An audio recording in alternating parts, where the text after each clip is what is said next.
यदि आपको अपने ऊपर भरोसा है तो दुनिया की कोई भी ताकत आपको हरा नहीं सकती। नमस्कार दोस्तों, आप सभी का बहुत बहुत स्वागत है आपके अपने यूट्यूब चैनल पर। कैसे हैं आप लोग? उम्मीद करते हैं बहुत ही अच्छे होंगे और अच्छे से तैयारी कर रहे होंगे।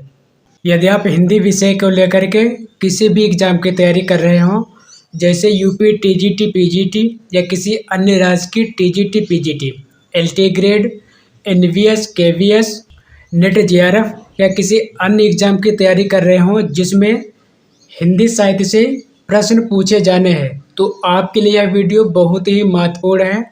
आज का टॉपिक है हिंदी भाषा उद्भव और विकास। हिंदी की प्रमुख बोलियां, संवैधानिक स्थिति। हिंदी भाषा उद्भव और विकास, इस टॉपिक से जो भी प्रश्न पूछे जाते हैं उन सभी का हम लोग अध्ययन करेंगे। सीताराम चतुर्वेदी के अनुसार भाषा के आविर्भाव से सारा संसार गूंगों की विराट बस्ती होने से बच गया। यह कथन है सीताराम चतुर्वेदी का और यह पूछा गया है DSSB 2021 में। अगला पॉइंट दिया है संसार भर में लगभग 6000 भाषाएं बोली जाती हैं, इनमें से एक हिंदी है। फैलन के अनुसार हिंदी इसी मिट्टी की बोली है और अरबी या फारसी से अधिक जनमानस के निकट है। यह कथन है फैलन का और यह पूछा गया है DSSB 2021 में। अगला दिया है मोनियर विलियम्स के अनुसार। यह कथन है मोनियर्स विलियम्स का। देवनागरी में यद्यपि Z और F के लिए वर्ण नहीं है, फिर भी यह सभी ज्ञात लिपियों से अधिक पूर्ण एवं संतुलित है। यह कथन पूछा गया है DSSB में। अगला पॉइंट दिया है ग्रियर्सन के अनुसार।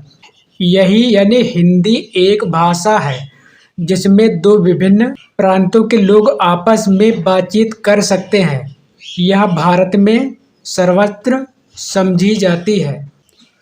आचार्य विनोबा भावे के अनुसार हिंदुस्तान की एकता के लिए हिंदी भाषा जितना काम देगी उससे अधिक काम देवनागरी लिपि दे सकती है। प्राचीन भारतीय आर्य भाषाएं। अब हम लोग पढ़ेंगे कि प्राचीन भारतीय आर्य भाषाएं कौन कौन सी है। तो प्राचीन भारतीय आर्य भाषाएं दो हैं, वैदिक संस्कृत और लौकिक संस्कृत।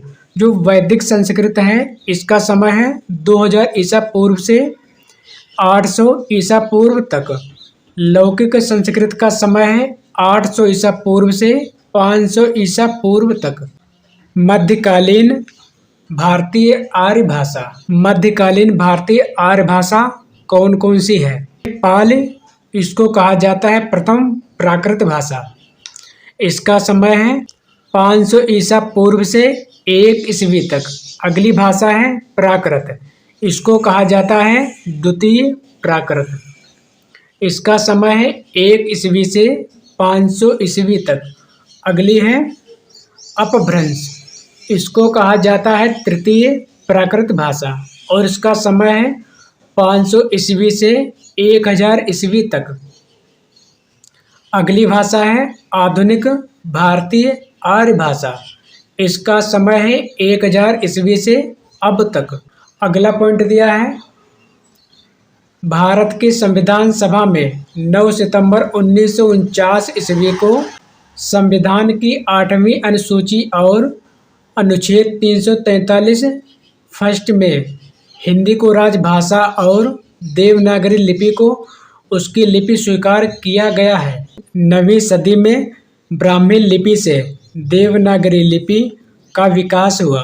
नोट: संस्कृत, हिंदी, मराठी, कोंकणी, नेपाली, गढ़वाली आदि भाषाएं देवनागरी लिपि में लिखी जाती हैं।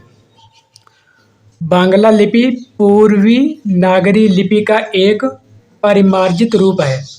यह देवनागरी लिपि के अंतर्गत नहीं आती है और यह पूछा गया है DSSB में। अपभ्रंश दिया है और आधुनिक भारतीय भाषाएं दी है। सौरसेनी अपभ्रंश है और भाषाएं हैं गुजराती, यह भाषा है पश्चिमी हिंदी यह उपभाषा है। राजस्थानी यह भी उपभाषा है। पहाड़ी यह भी उपभाषा है।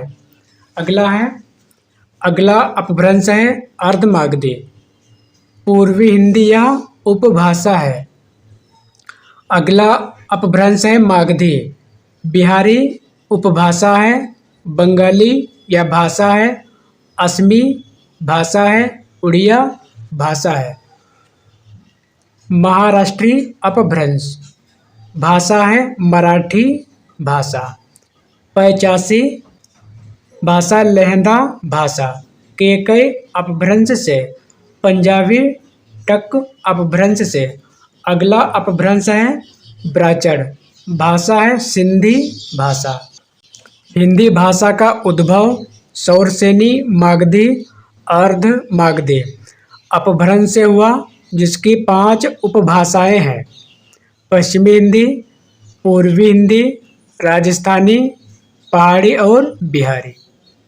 अब हम लोग पढ़ेंगे अपभ्रंश, उपभाषाएं और बोलियां, यानी कौन से अपभ्रंश की उपभाषाएं हैं और उनकी कौन सी बोलियां हैं। सौरसेनी अपभ्रंश की उपभाषाएं हैं पश्चिमी हिंदी।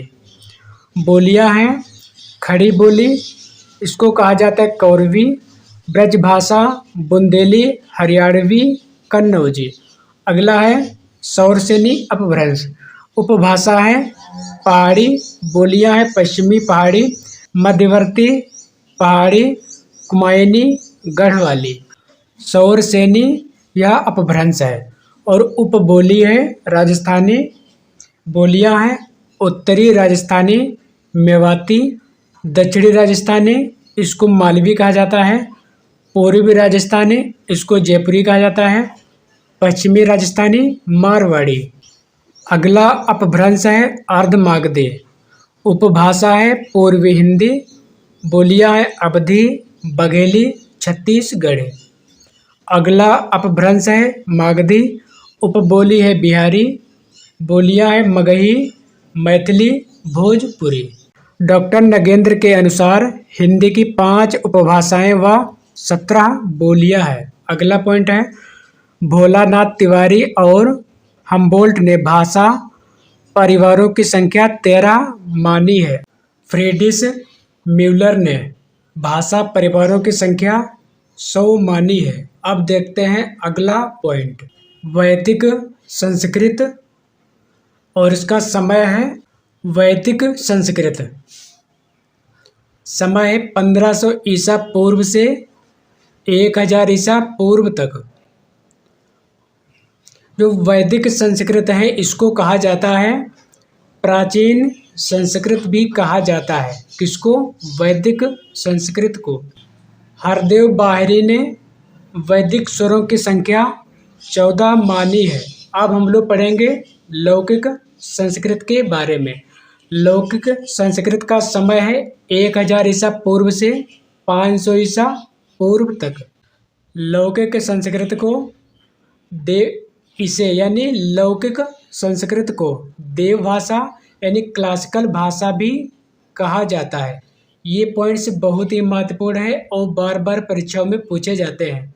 अगला यह पश्चिमोत्तरी बोली पर आधारित थी। कौन? लौकिक संस्कृत। अगला है लौकिक भाषा का भाषिक विवेचन सबसे पहले पाणिनिकृत अष्टाध्यायी में मिलता है। प्राचीनतम काव्य ग्रंथ रामायण है। यह भी पॉइंट्स कई बार पूछा जा चुका है। प्राचीनतम काव्य ग्रंथ कौन सा है? रामायण है। अगली भाषा है पाल, इसको कहा जाता है प्रथम प्राकृत और इसका समय है 500 ईसा पूर्व से 1 ईस्वी तक। इसका दूसरा नाम अभिलेखी यानी शिलालेखी है। यह भी प्रश्न पूछा जाता है कि जो पाली भाषा है इसका दूसरा नाम क्या है? अभिलेखी या शिलालेखी। और ये पाल्य से पाल शब्द की उत्पत्ति हुई। यह भी पूछा जाता है कि जो पाल शब्द है इसकी उत्पत्ति कैसे हुई है? तो पल्ल शब्द से। बौद्ध साहित्य की रक्षा करने वाली भाषा पाली मानी जाती है। प्रश्न कई बार पूछा जा चुका है कि बौद्ध धर्म की भाषा कौन सी है, तो बौद्ध धर्म की भाषा पाली भाषा है। अगर प्रश्न पूछा जाए कि बौद्ध धर्म की भाषा कौन सी है, तो बौद्ध धर्म की भाषा है पाली भाषा। अब हम लोग पढ़ेंगे प्राकृत। प्राकृत को कहा जाता है दूसरी प्राकृत, और इसका समय है 1 ईस्वी से 500 ईस्वी तक। भरत मुनि ने संस्कृत के विकृत रूप को प्राकृत माना है। अगला पॉइंट है जैन साहित्य इसी भाषा में रचित है, यानी जो जैन साहित्य है वह लिखा गया है प्राकृत भाषा में। अगला पॉइंट है प्राकृत को जैन आचार्य आर्य भाषा कहकर पुकारते हैं। जो प्राकृत है इसको जैन आचार्य भाषा कहकर पुकारा जाता है। अगला है अपभ्रंश, इसको कहा जाता है तृतीय प्राकृत भाषा। इसका समय है 500 ईस्वी से 1000 ईस्वी तक।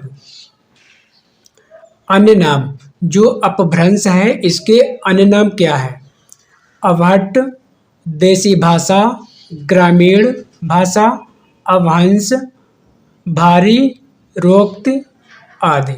अगला पॉइंट है आचार्य रामचंद्र शुक्ल ने अपभ्रंश को प्राकृत भाषा कहा है। यह पॉइंट कई बार पूछा जा चुका है कि आचार्य रामचंद्र शुक्ल ने अपभ्रंश को क्या कहा है, तो प्राकृत भाषा कहा है। चंद्रधर शर्मा गुलेरी ने अपभ्रंश को पुरानी हिंदी कहा है। अगला पॉइंट है राहुल सांकृत्याय ने परवर्ती अपभ्रंश को हिंदी कहकर पुकारा है। ये सभी पॉइंट्स बहुत ही महत्वपूर्ण हैं। इसे किशोरी दास वाजपेयी ने राड़ा भाषा कहा है। अगला पॉइंट है अपभ्रंश में कुल 10 स्वर माने गए हैं। यह भी कई बार प्रश्न पूछा गया है कि अपभ्रंश में कितने स्वर हैं, तो अपभ्रंश में स्वर हैं 10। लघु स्वर कौन कौन से हैं? अ, इ, उ, ए, ओ। ये हैं लघु स्वर। लघु स्वर मतलब छोटे स्वर, मतलब जिनको बोलने में समय कम लगता है उन्हें लघु स्वर कहते हैं, और जिनको बोलने में ज़्यादा समय लगता है उन्हें दीर्घ स्वर कहते हैं। तो दीर्घ स्वर कौन से होते हैं? आ, ई, उ, ए, औ। ये सभी दीर्घ स्वर हैं। अगला है विद्यापति ने अवहट्ट को देसिल बैना कहा है। अगला पॉइंट दिया है भोला शंकर ने हिंदी के आरंभिक रूप को अवहट्ट कहा है। ये सभी पॉइंट्स बहुत ही महत्वपूर्ण हैं। भरत मुनि ने अपभ्रंश को अभिरोक्त कहा है। आचार्य दंडी ने अपभ्रंश को अमीरों की भाषा कहा है। अगला पॉइंट है हरदेव बाहरी के अनुसार अवहट्ट का प्रथम प्रयोग ज्योतिरेश्वर ठाकुर द्वारा रचित वर्ण रत्नाकर में मिलता है। अगला पॉइंट दिया है 9वीं से 11वीं शती अपभ्रंश का स्वर्णकाल माना जाता है।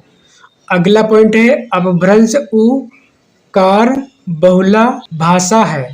अगला पॉइंट दिया है अवहट्ट। अवहट्ट का समय है 1000 ईस्वी से 1100 ईस्वी तक। अब पढ़ते हैं इसके पॉइंट्स।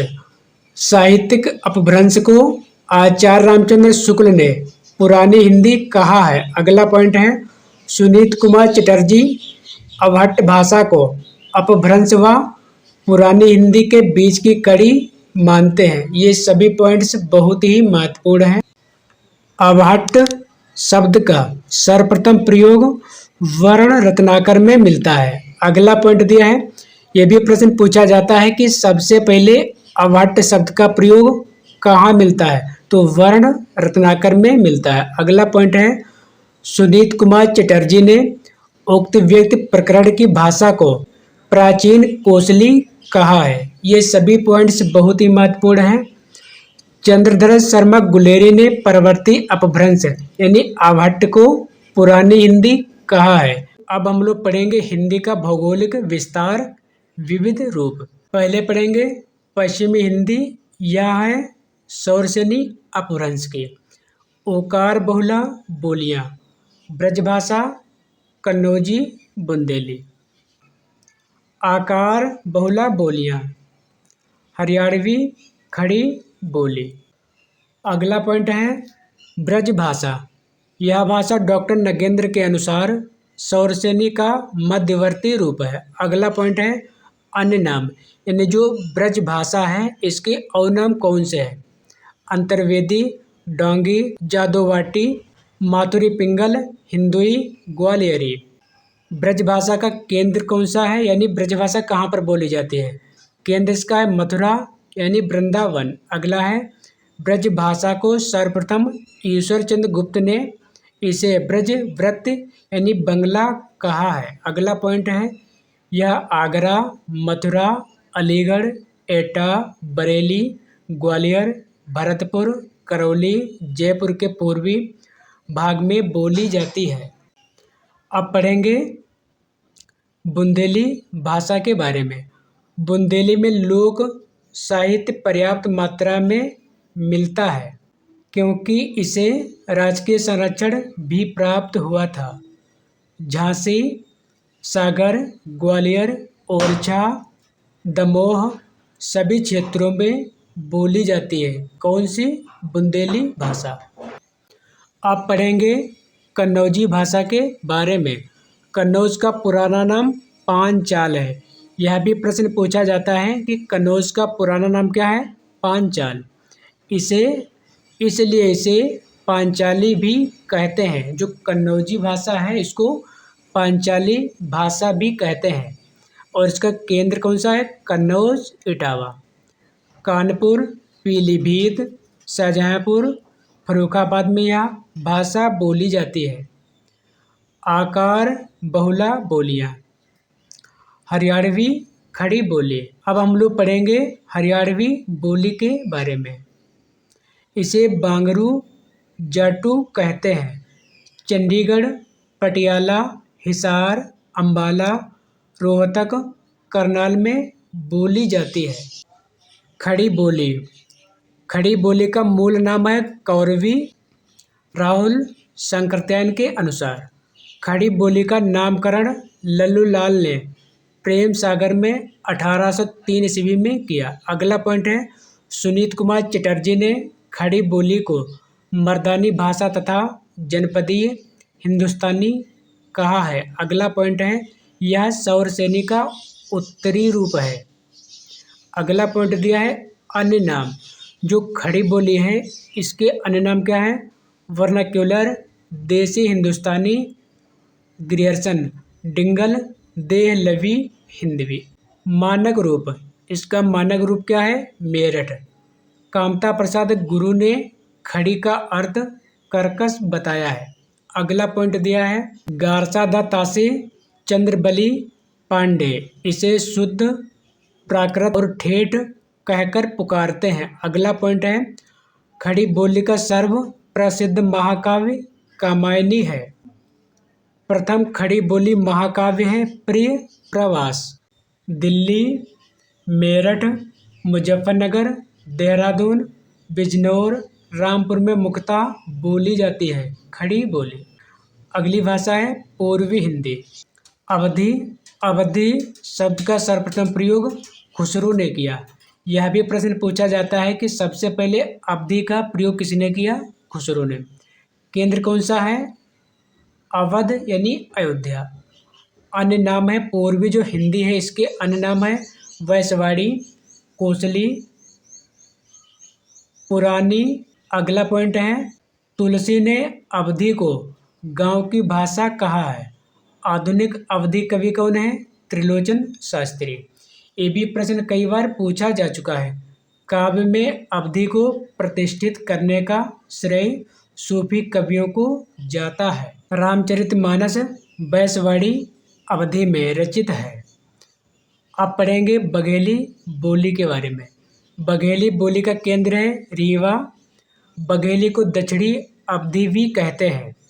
प्रसार क्षेत्र रीवा, नाडोल, सतना, मेहर, जबलपुर, शहडोल आदि। अब पढ़ेंगे छत्तीसगढ़ी बोली के बारे में। इसे लारिया एवं खलटाही भी कहते हैं। अगली भाषा है बिहारी हिंदी। इसको कहा जाता है मागधी अपभ्रंश। भोजपुरी सर्वाधिक बोली जाने वाली बोली है। लोक प्रचलन की दृष्टि से यह हिंदी की सबसे बड़ी बोली है। प्रसार क्षेत्र है शाहाबाद, बनारस, जौनपुर, मिर्जापुर, चंपारण, आजमगढ़, गोरखपुर, बलिया आदि क्षेत्रों में। मगही मगही शब्द मागधी का विकसित रूप है और इसका प्रसार क्षेत्र है हजारीबाग, कटिहार, पलामू, पटना, मुंगेर, भागलपुर आदि क्षेत्रों में बोली जाती है। अब पढ़ेंगे मैथिली बोली। साहित्यिक दृष्टि से मैथिली बिहारी हिंदी की सबसे संपन्न बोली है।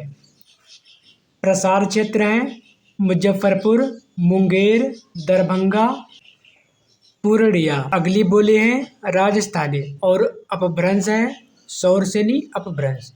मारवाड़ी यह शुद्ध राजस्थानी होती है। डिंगल शैली में लिखी जाती है। राजस्थान के सर्वाधिक भूभाग में मारवाड़ी बोली जाती है। अगला है रेगिस्तान प्रभावित जिलों में मारवाड़ी बोली जाती है। अब पढ़ेंगे मेवाती के बारे में। मेवाती मत्स्य जनपद में मिलती हैं। प्रसार क्षेत्र है अलवर, भरतपुर, धौलपुर, करौली। इस बोली पर ब्रज भाषा का स्पष्ट प्रभाव परिलक्षित होता है। अब पढ़ेंगे मालवी बोली के बारे में। सबसे कम भूभाग पर बोली जाती है। प्रसार क्षेत्र इसका है प्रतापगढ़ व झालावाड़ का मध्य प्रदेश से सटा हुआ भूभाग। उज्जैन, देवास, भोपाल, मालवा आदि क्षेत्रों में बोली जाती है। ढूंढाड़ी जयप्रिया झाड़ शाही। ढूंढाड़ जयपुर व उसके आसपास का क्षेत्र। प्रसार क्षेत्र दौसा, टोंक, किशनगढ़ आदि। अगली बोली है पहाड़ी। इसको कहा जाता है खस अपभ्रंश। जो पहाड़ी है इसको बांटा गया दो भागों में, मध्यवर्ती पहाड़ी और पश्चिमी पहाड़ी। मध्यवर्ती पहाड़ी को भी बांटा गया दो भागों में, कुमायूनी और गढ़वाली में। कुमायूनी का प्रसार क्षेत्र है उत्तराखंड, नैनीताल, रानीखेत, अल्मोड़ा। गढ़वाली के बारे में इसका प्रसार क्षेत्र है बद्रीनाथ, चंबोली, उत्तरकाशी, टिहरी, गढ़वाल आदि। अब पढ़ेंगे पश्चिमी पहाड़ी यानी नेपाली के बारे में। प्रसार क्षेत्र है धर्मशाला, चंबा, जौनसर, सिरमौर आदि। भाषा से संबंधित महत्वपूर्ण बिंदु। हिंदी की यदि कोई व्याकरण संबद्ध बोली है तो वह है उर्दू। ग्रियर्सन ने उर्दू को ठेठ हिंदी की संज्ञा दी है। अगला पॉइंट दिया है ग्रियर्सन ने खड़ी बोली को देसी भाषा की संज्ञा दी है। आचार्य रामचंद्र शुक्ल ने भाषाई समानता का आधार शब्दावली को माना है। इस आधार पर आचार्य शुक्ल ने 18 बोलियों को हिंदी की बोली ठहराया और उर्दू को हिंदी से पृथक कर दिया। डॉक्टर धर्मवीर हिंदी की आत्मा ने भाषाई समानता का आधार व्याकरण और ध्वनि विज्ञान को माना है। इस आधार पर धर्मवीर ने उर्दू को हिंदी की बोली बताया तथा ब्रज भाषा, अवधी, बुंदेली, कन्नौजी आदि को स्वतंत्र भाषा माना है। ग्रियर्सन की पुस्तक भाषा सर्वेक्षण। पहला पॉइंट है ग्रियर्सन पहले विद्वान हैं जिन्होंने भारतीय भाषाओं का सर्वेक्षण किया है। डॉक्टर धीरेन्द्र वर्मा ने खड़ी बोली को सर हिंदी कहा है। डॉक्टर धीरेन्द्र वर्मा हिंदी साहित्य के संपादक 3 खंडों में। हिंदी साहित्य का कोश का संपादन भी धीरेन्द्र वर्मा ने किया है। रामविलास शर्मा कुरु जनपद की बांगरू को खड़ी बोली का आधार बतलाया है। सुनीत कुमार चटर्जी इन्होंने खड़ी बोली को हिंदुस्तानी उर्दू तथा हिंदुस्तानी संस्कृत का मिश्रित रूप माना है। अगला पॉइंट है महत्वपूर्ण तथ्य। भाषा की सबसे छोटी मौखिक इकाई ध्वनि है। भाषा की सबसे छोटी लिखित इकाई वर्ण है। भाषा की सबसे छोटी सार्थक इकाई शब्द है। भाषा की लघुत्तम सार्थक इकाई शब्द है। संविधान में हिंदी को राजभाषा का दर्जा मिला है। संविधान के भाग 5, भाग 6 तथा भाग 17 में राजभाषा हिंदी संबंधी प्रावधान है। इसमें भी भाग 17 विशेष महत्वपूर्ण है। भाग 17 के अध्याय 1 से 4 तक, अनुच्छेद 343 से 351 तक राजभाषा संबंधी उपबंध किए गए हैं। अगला पॉइंट है लिखित ध्वनि संकेत को लिपि कहते हैं। अनुच्छेद 355 राष्ट्रपति द्वारा राजभाषा आयोग का गठन किया गया। अगला पॉइंट है 7 जून 1955 में 21 सदस्यीय अध्यक्ष सहित आयोग का गठन किया गया, जिसके अध्यक्ष थे बीजी खेर, बाल गंगाधर खेर। अमीर खुसरो ने हिंदी को हिंदवी नाम दिया। आधुनिक भारतीय आर्य भाषाओं का वर्गीकरण करने वाले विद्वान हैं हार्नले।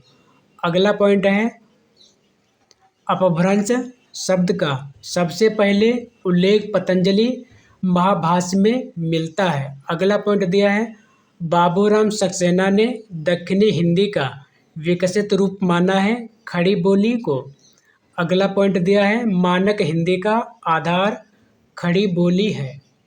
अगला पॉइंट दिया है नागरी आंदोलन 1885 से 1900 ईस्वी तक खड़ी बोली आंदोलन के साथ साथ चला। 1900 ईस्वी से कचहरियों में नागरी लिपि में कामकाज शुरू हो गया।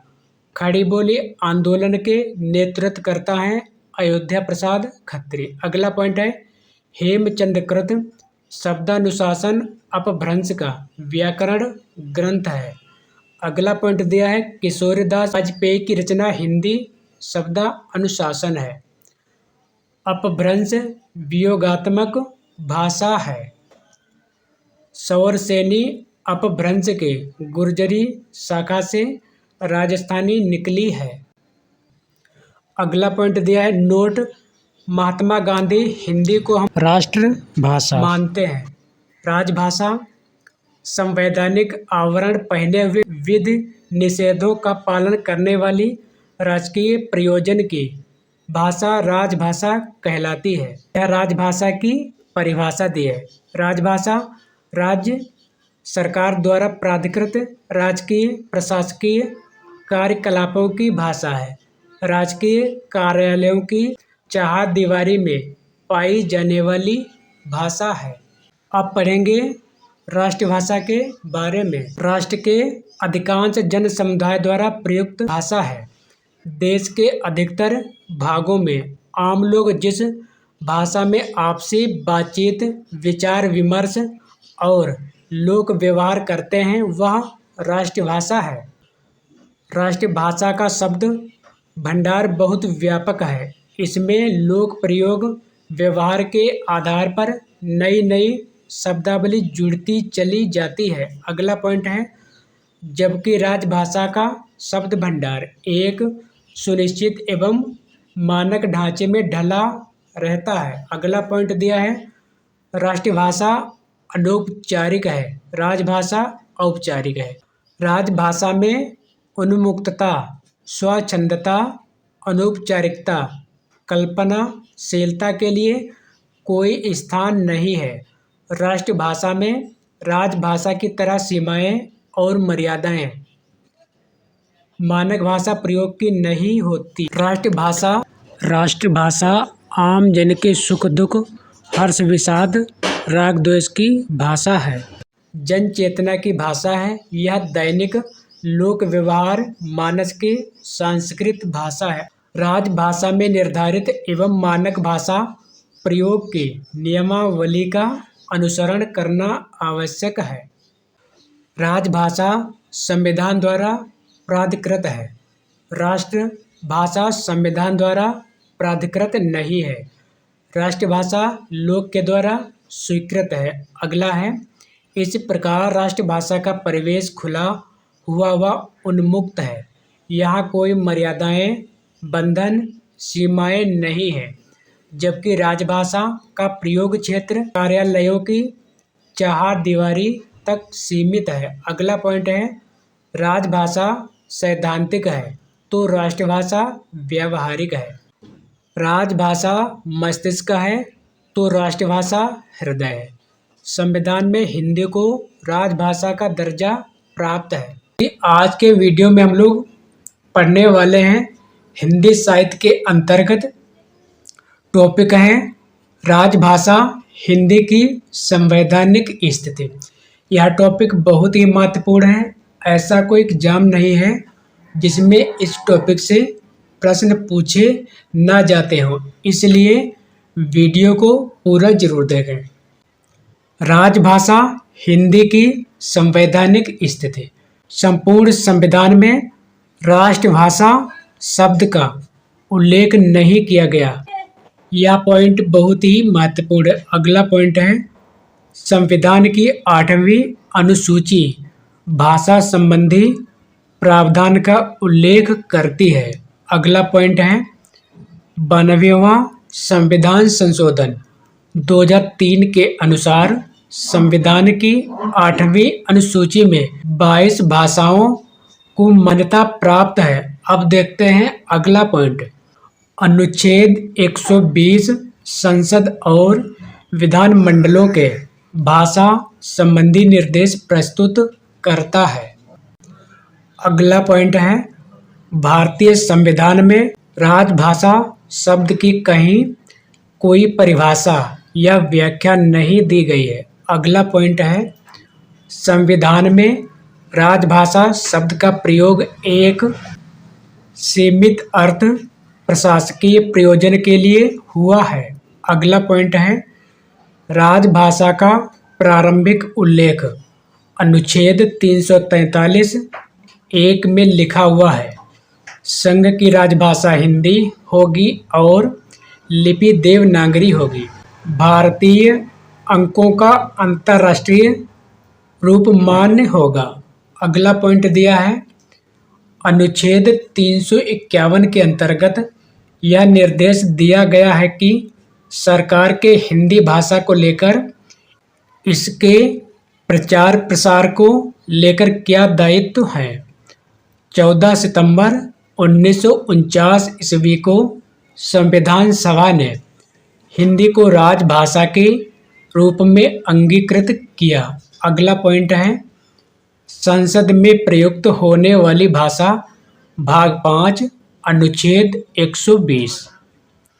अगला पॉइंट दिया है, विधानमंडलों में प्रयुक्त होने वाली भाषा भाग 6 अनुच्छेद 210 में है। अगला पॉइंट दिया है, विधि निर्माण एवं न्यायालयों में प्रयुक्त होने वाली भाषा यह दी गई भाग 17 अनुच्छेद 348 में। अगला पॉइंट है, अनुच्छेद 344 के अंतर्गत यह बताया गया है कि राष्ट्रपति द्वारा राजभाषा आयोग का गठन किया जाएगा। ये सभी पॉइंट्स बहुत ही महत्वपूर्ण हैं, इसलिए वीडियो को पूरा जरूर देखें। नोट, इसी अनुच्छेद की पालना में राष्ट्रपति द्वारा 7 जून 1955 में बीजी खैर की अध्यक्षता में 21 सदस्यीय राजभाषा आयोग का गठन किया गया। यह प्रश्न कई बार पूछा जा चुका है कि राजभाषा आयोग के अध्यक्ष कौन हैं, तो बीजी खैर। अनुच्छेद 345, 346, 347 में प्रादेशिक भाषाओं संबंधी प्रावधान है। अनुच्छेद 348 उच्चतम न्यायालय, उच्च न्यायालय, संसद और विधानमंडल में प्रयुक्त विधेयकों की भाषा संबंधी प्रावधान किए गए हैं। अगला पॉइंट है, अनुच्छेद 349 में भाषा संबंधी विधियां अधिनियमित करने की प्रक्रिया का वर्णन है। अगला पॉइंट है, अनुच्छेद 350 के अंतर्गत आवेदन में प्रयुक्त भाषण, शिकायतें, प्राथमिक स्तर पर मातृभाषा में शिक्षा सुविधाएं देने तथा अल्पसंख्यकों संबंधी भाषाई प्रावधान मिलते हैं। अगला पॉइंट है अनुच्छेद 351। इसके तहत हिंदी के प्रचार प्रसार और विकास में सरकार के कर्तव्य और दायित्व का उल्लेख किया गया है।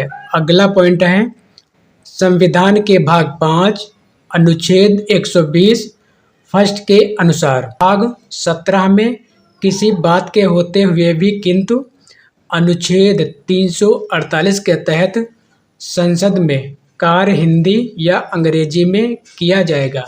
ये सभी पॉइंट्स बहुत ही महत्वपूर्ण हैं। इसी अनुच्छेद में आगे कहा गया है कि यदि कोई व्यक्ति हिंदी या अंग्रेजी में अपने विचार प्रकट करने में असमर्थ है तो वह संसद, लोकसभा अध्यक्ष या राज्यसभा के सभापति की अनुमति से मात्र भाषा में विचार प्रकट कर सकते हैं। अगला पॉइंट है भाग 5 अनुच्छेद 120(2) के अनुसार जब तक संसद विधि द्वारा कोई उपबंध न करे तब तक संविधान के लागू होने से 26 जनवरी 1950 अगली 15 वर्षों की अवधि समाप्त होने के पश्चात या अंग्रेजी वाला अंश रहेगा।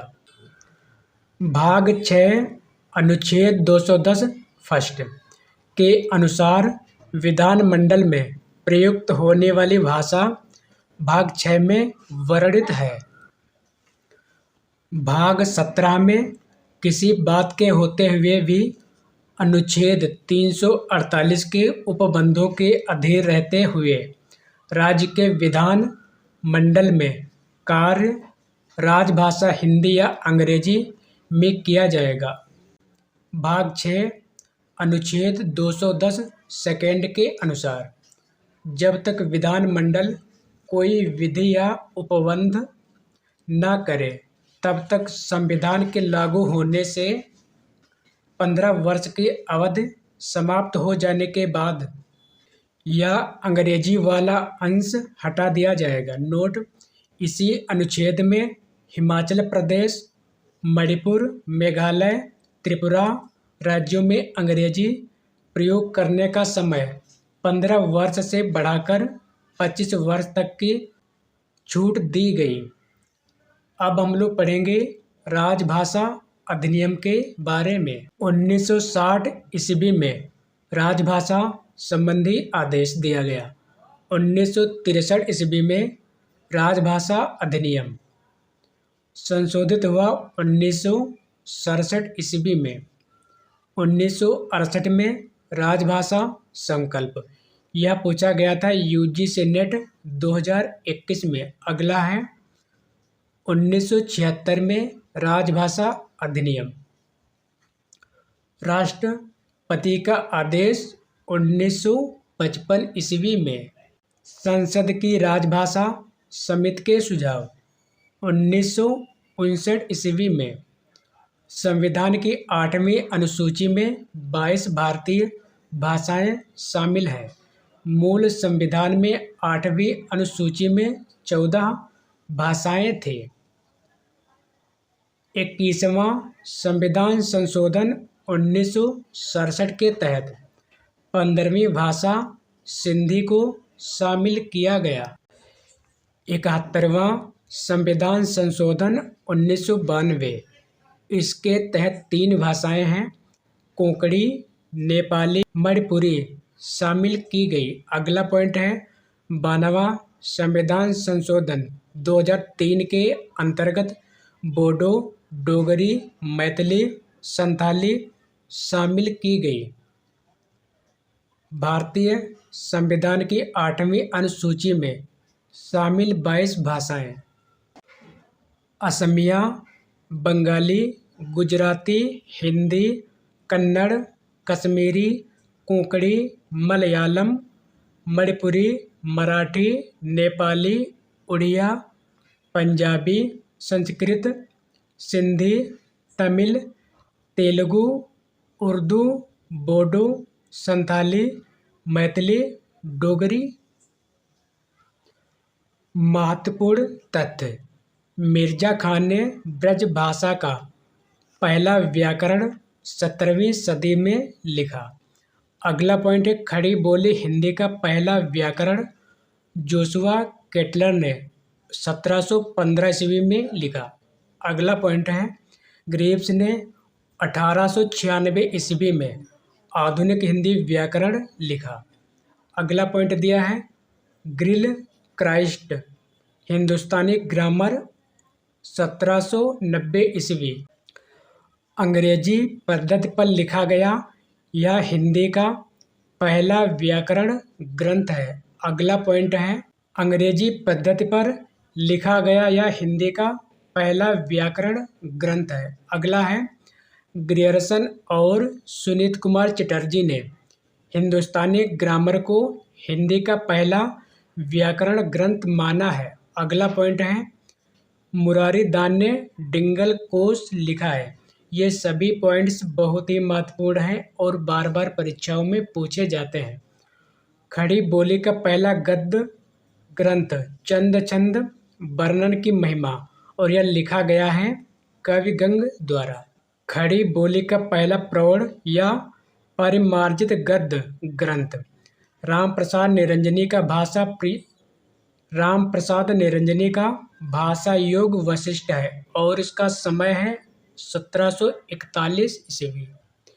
अगला पॉइंट है आधुनिक काल में खड़ी बोली का पहला गद्य ग्रंथ लल्लुकृत प्रेम सागर हिंदी कवायद व्याकरण ग्रंथ है।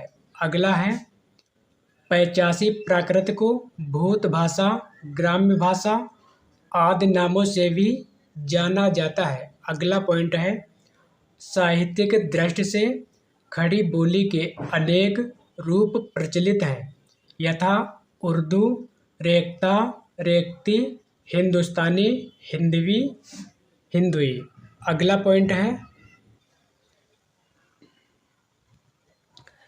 अमीर खुसरो उर्दू नज्म के जन्मदाता माने जाते हैं। यह पॉइंट्स बहुत ही महत्वपूर्ण है और कई बार पूछा जा चुका है। दक्षिणी हिंदी का ही एक रूप है यह मूलतः दक्षिणी भारत के मुसलमानों द्वारा प्रयुक्त की गई हिंदी है। अगला पॉइंट है ग्रियर्सन ने उत्तर भारत के साहित्यिक हिंदुस्तानी का ही एक बिगड़ा हुआ रूप दक्षिणी को बताया है। ये सभी पॉइंट्स बहुत ही महत्वपूर्ण हैं। हिंदी उर्दू विवाद का जन्म 1837 ईस्वी में हुआ। अगला है नोट बोली उपभाषा विभाषा भाषा। नोट बोली उपभाषा, इस उपभाषा को कहा जाता है विभाषा। बोली में साहित्य रचना नहीं मिलती। यह एक छोटे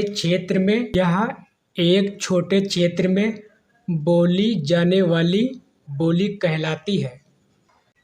लिपि किसी भी भाषा का लिखित रूप लिपि कहलाता है। अगला पॉइंट है ध्वनि का प्रतीकात्मक चिन्ह लिपि है। अगला पॉइंट है चिन्ह लिपि की बुनियादी इकाई होती है। अगला पॉइंट दिया है भाषा ध्वनि प्रतीकों की व्यवस्था है जबकि लिपि लिखित चिन्हों की संरचना है। भाषा काल व स्थान की सीमाओं में बंधी रहती है जबकि लिपि इन दोनों से मुक्त रहती है। अगला पॉइंट है भाषा ध्वनियों के माध्यम से भाव और विचारों को प्रकट करती है जबकि लिपि उन्हीं भावों विचारों को प्रतीकों चिन्हों वर्णों अक्षरों के द्वारा निश्चित आकार प्रदान करती है। अगला पॉइंट है हिंदी की लिपि देवनागरी मूलतः अक्षरात्मक लिपि है। अगला पॉइंट दिया है अक्षरात्मक लिपि में चिन्ह अक्षर व्यंजित करता है वर्णों को नहीं। अब हम लोग पढ़ेंगे ब्राह्मी लिपि के बारे में। ब्राह्मी लिपि को बांटा गया है दो भागों में, दक्षिणी लिपि और उत्तरी लिपि। उत्तरी लिपि उत्तरी लिपि से बनी है गुप्त लिपि और गुप्त लिपि से बनी है सिद्ध मातृका लिपि और सिद्ध मातृका लिपि से बनी है कुटिल लिपि। अगला पॉइंट है कुटिल लिपि से शारदा लिपि व नागरी लिपि विकसित हुई है। नागरी लिपि ही 9वीं से 10वीं सदी में देवनागरी नाम से जानी जाने लगी। नागरी लिपि की पश्चिमी शाखा के सर्वप्रथम लिपि देवनागरी लिपि है। अगला पॉइंट है 8वीं सदी के गुजरात के राजा जयभट्ट ने अपने शिलालेख पर देवनागरी में हस्ताक्षर किया। इसी को देवनागरी की उत्पत्ति का सबसे प्रामाणिक चिन्ह माना जाता है। सबसे प्राचीन लिपि है सैंधव लिपि और ब्राह्मी लिपि। हम लोग पढ़ेंगे सैंधव लिपि के बारे में। यह मुष्ट्रोफेदन शैली, जिसका नाम हिंदी में गोमूत्रिका शैली है, में लिखी जाती है, जिसमें बाएं से दाएं और दाएं से बाएं का क्रम चलता रहता है। आप पढ़ेंगे ब्राह्मी लिपि के बारे में। ब्राह्मी लिपि बाएं से दाएं लिखी जाती है। यह सभी भारतीय लिपियों की जननी है। यह प्रश्न कई बार पूछा गया है कि भारतीय लिपियों की जननी कौन सी लिपि है, तो ब्राह्मी लिपि। अशोक के शिलालेख ब्राह्मी लिपि व प्राकृत भाषा में लिखे गए। अगला पॉइंट है खरोष्टी लिपि। गधे के होठों के आकार की होने के कारण इसे खरोष्टी लिपि कहा जाता है। यह दाएं से बाएं उर्दू की भांति लिखी जाती है। यह भी प्रश्न कई बार पूछा जा चुका है कि ऐसी कौन सी लिपि है जो दाएं से बाएं लिखी जाती है, तो खरोष्टी लिपि। और यह जो लिपि है यह गधे के होठों के आकार की होती है। अब पढ़ेंगे देवनागरी लिपि के बारे में। अब पढ़ेंगे देवनागरी लिपि के बारे में। इस लिपि को लोकनागरी एवं हिंदी लिपि भी कहा जाता है। अगला पॉइंट है यह लिपि बाएं से दाएं की ओर लिखी जाती है। यह लिपि बाएं से दाईं ओर लिखी जाती है। अगला पॉइंट है एक ध्वनि के लिए एक ही वर्ण संकेत है। इसमें जो ध्वनि का नाम वही वर्ण का उच्चारण है। अगला पॉइंट है मूक वर्ण नहीं है। जो देवनागरी लिपि है इसमें कोई भी मूक वर्ण नहीं है। अगला है जैसे बोला जाता है वैसे लिखा जाता है। अगला पॉइंट है एक वर्ण में दूसरे वर्ण का भ्रम नहीं होता है। अगला पॉइंट है वर्णमाला ध्वनि वैज्ञानिक पद्धति के अनुरूप है।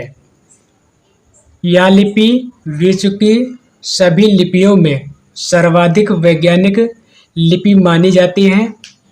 अगला पॉइंट है इस लिपि का संपूर्ण वर्गीकरण बहुत ही तार्किक ढंग से नियमबद्ध तरीके से किया गया है। अगला पॉइंट है इसका प्रयोग बहुत व्यापक है और प्रत्येक अक्षर उच्चरित होता है। अब हम लोग पढ़ेंगे देवनागरी लिपि का प्रयोग के बारे में। अगला पॉइंट है संस्कृत, मराठी, नेपाली, हिंदी के लिए यह एकमात्र लिपि है। अगला पॉइंट है देवनागरी लिपि स्वदेशी है। यह भी पूछा जा सकता है ऐसी कौन सी लिपि है जो स्वदेशी है, तो वो लिपि है देवनागरी।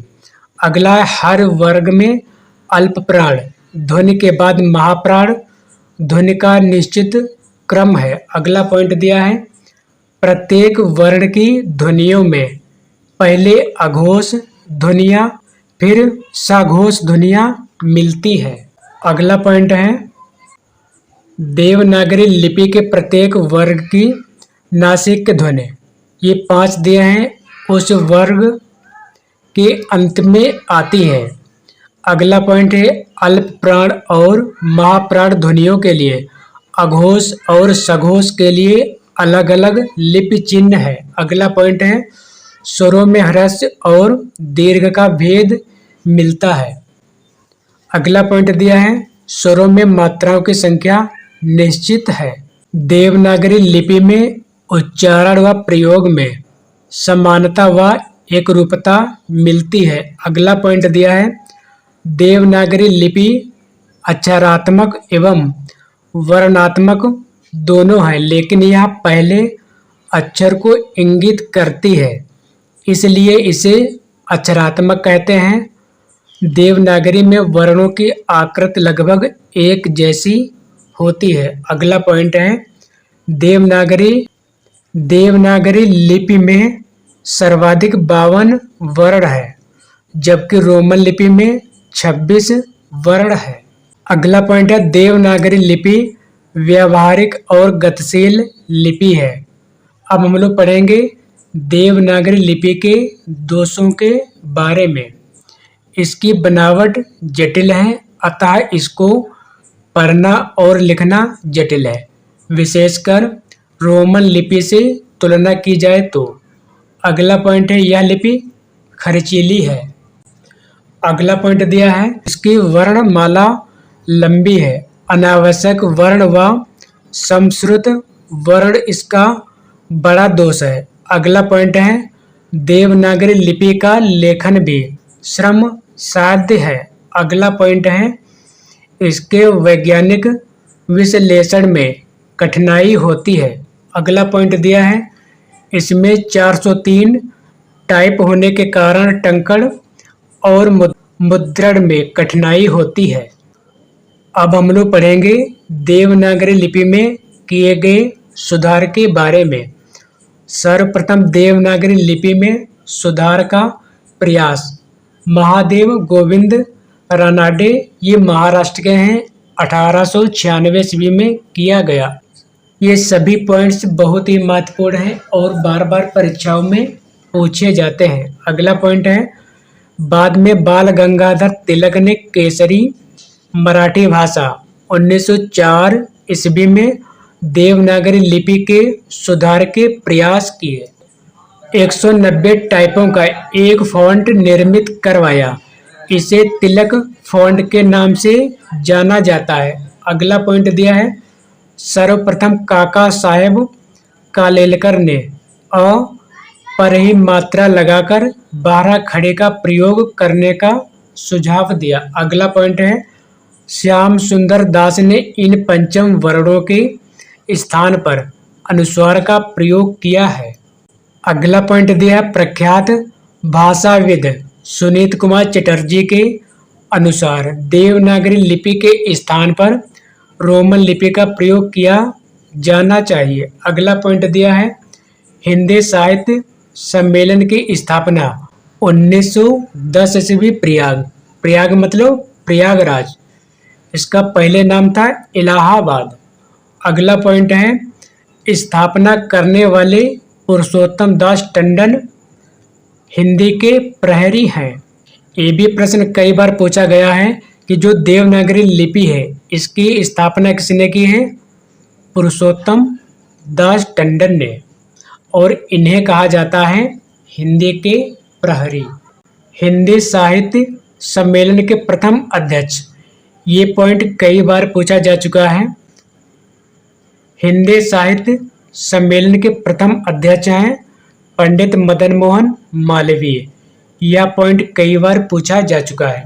अगला है हिंदी साहित्य सम्मेलन ने 1941 ईस्वी में लिपि सुधार समिति का गठन किया। अगला पॉइंट दिया है महात्मा गांधी के अनुसार मेरा सपना है कि संस्कृत से निकली हर भाषा की लिपि देवनागरी हो। अगला पॉइंट है विश्व हिंदी सचिवालय मॉरिशस में है। अगला पॉइंट है विश्व हिंदी परिषद, यह है नीदरलैंड में। हिंदी दिवस 14 सितंबर को मनाया जाता है। विश्व हिंदी दिवस 10 जनवरी को मनाया जाता है। अगला पॉइंट है अंतर्राष्ट्रीय मातृभाषा दिवस 21 फरवरी। डॉक्टर बाबूराम सक्सेना के अनुसार यह कथन दिया है, जिन ध्वनि चिन्हों द्वारा मनुष्य परस्पर विचार विनिमय करता है उसको समष्टि रूप में भाषा कहते हैं। साथियों, आज की सेवा यहीं पर समाप्त करते हैं। यदि आपको वीडियो पसंद आया हो तो कृपया चैनल को सब्सक्राइब, लाइक और शेयर करना ना भूलें। मिलते हैं अगले वीडियो में नए टॉपिक के साथ। धन्यवाद।